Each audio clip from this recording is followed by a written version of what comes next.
Gospod, k komu naj gremo? Besede večnega življenja imaš.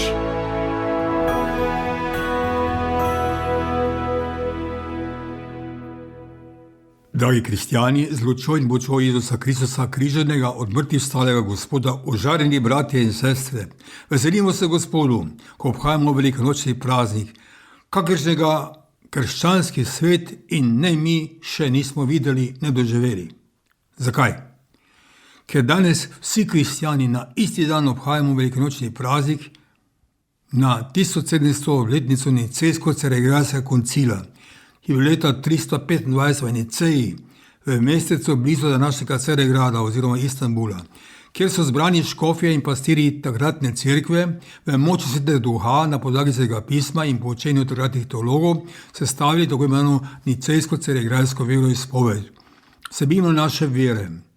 Veroizpoved, ki jo še danes molimo pri vsaki slovesni sveti maši, so določili tudi, da bodo kristjani velikonočni praznik obhajali na isti datum, to je na nedeljo po prvi poldanski polni luni.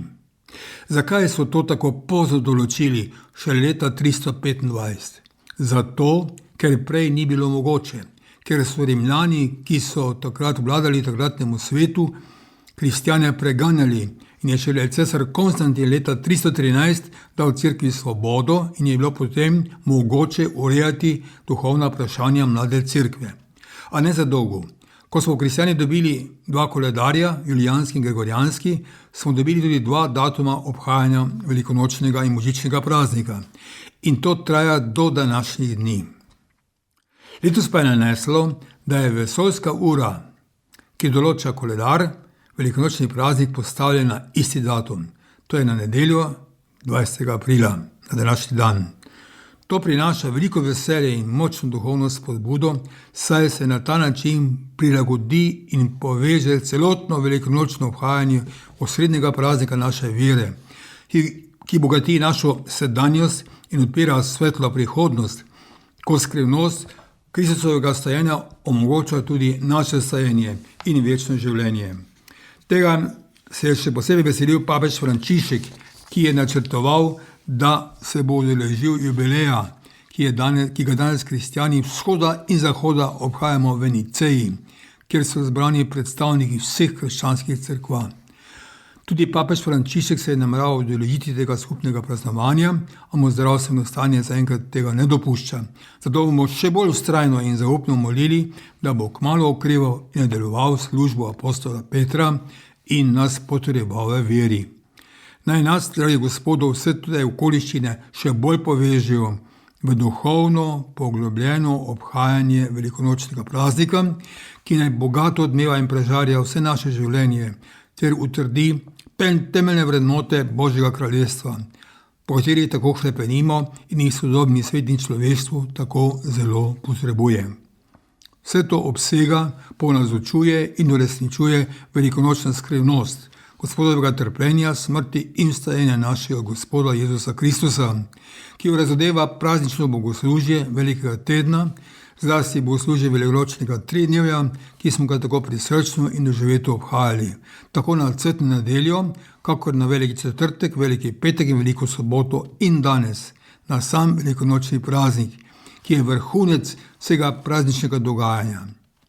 Če kdaj smo prav v tem času potrebni oznanila luči in moči, ki jo prinaša, oznanja in uresničuje skrivnost in vsebina velikonočnega praznika. To je radostno in upanja polno sporočilo, da vse stiske in negotovosti zadnjega časa, ki jih srečujemo doma in po svetu, niso zadnja beseda, ampak je odločilno dogajanje, ki se je začelo v velikonočnem jutru v Jeruzalemu in ga obsega velikonočno sporočilo. Kristus je od mrtvih vstal in živi in s svojim stajenjem začenja novo obdobje človeške zgodovine, ki svet in človeštvo nezadržno vodi ne v neznano, v temo in negotovost, ampak v smeri novega neba in nove zemlje, kjer prebiva pravičnost, kako nas uči Sveto pismo. Praznovanje velikonočnega praznika smo začeli že sinoči pri bogoslužju velikonočne vigilije, radostnega pričakovanja Kristusovega sajenja, ko smo blagoslovili velikonočno svečo, ki med nami predstavlja starega Kristusa, obnovili obljubo svetega krsta in se hvaležno spomnili, da smo prav pri krstu doživeli skrivnost Gospodovega sajenja, ko so postali kristjani, učenci Jezusa Kristusa.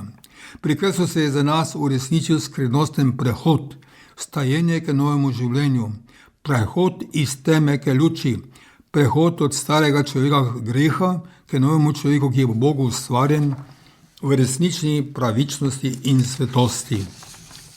In danes, na veliko noč, smo že zgodaj prišli v naše župnijske cerkve k Jezusovemu grobu, kako nekoč pobožne žene in učenci Jeruzalemu, k slovesnemu obredu stajenja, da bi videli, kaj se je zgodilo, da bi se prepričali o skrivnosti Gospodovega stajenja, da bi se srečali s Kristusom, stalim Gospodom, da bi postali priče njegovega stajenja, priče, da Kristus živi, da je z nami, da je sredi življenja in nam zagotavlja, ne bojte se, jaz sem z vami vse dni do konca sveta.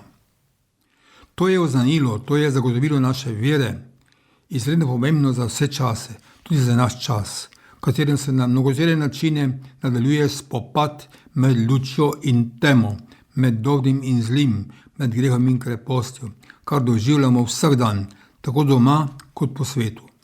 Kristjani, učenci Jezusa Kristusa, smo in bi morali biti v večji meri nosilci upanja polnega sporočila, ki izhaja iz skrivnosti Jezusovega stajenja in njegovega zveličavnega delovanja, ki se uresničuje v življenju in delovanju cerkve, v tisti zveličavni napetosti med že in še ne. Božje kraljestvo je že tu, to je naše veselje, ni pa še uresničeno vse polnosti, to je pa naša naloga. To velikonočno vero, to upanje danes na velikonočni praznik oznanja slovesno stajenja. To oznanja trikratni radostni pozdrav Aleluja, radostni pozdrav stalemu rešeniku. To vero oznanja velikonočna procesija, ko nas Jezus vodi iz cerkve na ulice in trge v sredo življenja, kjer živi in rojeva sadove Kristusova velikonočna skrivnost. To velikonočno vero in upanje v najvišji meri oznanja slovesna maša velikonočnega praznika, ki sledi velikonočni procesiji, pri kateri nas Kristus, stali Gospod, povabi, da sedemo z njim k mizi velikonočne gostije, ki je bogato obložena s kruhom Božje besede in s kruhom večnega življenja, ki obsega, hrani in razodeva in nas vodi v skrivnost Gospodovega trpljenja, smrti in vstajenja. In ne nazadnje, bogatstvo naše vere in vsebino velikonočnega praznovanja na svoj način oznanja tudi blagoslov velikonočnih jedil in dragoceno izročilo uživanja velikonočnih jedil v krogu družine, prijateljev in sodelavcev. In če se nekoliko približamo bogatstvu Božje besede velikonočnega praznika, v obeh berilih in prazničnem evangeliju, srečamo prve priče, kvalificirane priče Gospodovega stajenja. Pobožne žene, ki so bile v velikonočnem jutru prve pri grobu, in Jezusove učence, še posebej apostola Petra, ki nam spregovori v prvem berilu, in apostol Pavel in njegovo pričevanje v drugem berilu.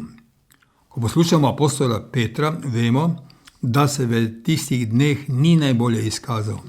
Na dvorišču velikega duhovnega je pred deklo svojega Gospoda sramotno trikrat zatajal, govoreč: ne poznam tega človeka.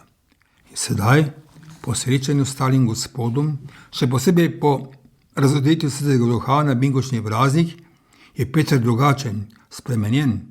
Pogumno stopi pred zbrano množico ter svoje rojake rahlo opomni in jim očita, da so Jezusa pribili na križ in ga umorili. Vendar pravi: Bog pa ga je obudil od mrtvih, čemur smo mi priče. Mi, ki smo potem, ko je od mrtvih stal, z njim jedli in pili. In Peter ni ostal samo pri besedah. To pričevanje je pozneje potrdil, ko je oznanil evangelij po takratno grško-rimskem svetu in svoje oznanilo potrdil z mučeniško smrtjo v Rimu. Tam, kjer njegovo službo potrjuje v veri, pozorjevanje v veri, nadaljuje njegov vsakokratni naslednik, v tem času že 266 naslednik, papež Frančišek, ki od teh dneh še posebej spremljamo v molitvi, da bo dobro okreval bolezni in bo lahko nadaljeval svojo službo za blagor Božjega kraljestva. Nič bolje se ni godilo apostolu Pavlu, ki je bil, kakor beremo v apostolskih delih, najprej sovražnik Jezusa Kristusa in je, kot je rečeno, puhal sovraštvo zoper Jezusove učence. Toda glej, ko je bil na poti v Damask, da bi preganjal Jezusove učence, se je srečal s starim Gospodom in postal Jezusov učenec, največji apostol in glasnik njegovega evangelija. Srečanje z Jezusom Kristusom ga je tako prevzelo, da je pozneje večkrat z besedo in življenjem zatrjeval: meni je življenje Kristus. Ničesar me ne bo ločilo od ljubezni Božje, ki se mi je razodela v Jezusu Kristusu. Tudi apostol Pavel je, podobno kot apostol Peter, svoje oznanjevanje potrdil z mučeniško smrtjo v Rimu.